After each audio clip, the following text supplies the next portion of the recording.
Ryo was a boy who always felt like he was never good enough. He had an inferiority complex that made him feel like he was always one step behind everyone else. Despite this, Ryo tried his best to be the best person he could be. He worked hard in school, was kind to others, and always tried to see the good in people. Sake, on the other hand, suffered from abuse from her family. She was constantly belittled and put down, which caused her to lash out at others. Unfortunately, Ryo was often on the receiving end of Saki's anger. He didn't understand why she was so mean to him, but he tried to be patient and understanding.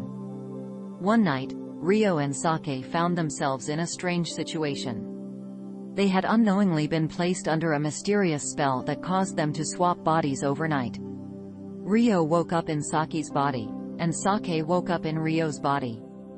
They were confused and scared, but they quickly realized they had to work together to figure out what had happened to them.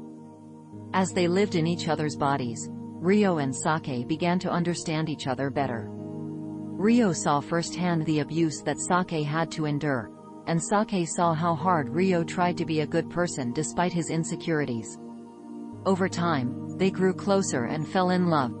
After about a year of living in each other's bodies, Ryo and Sake finally found a way to reverse the spell. They shared a kiss, and the spell was broken. They were back in their own bodies, but they had a newfound appreciation for each other.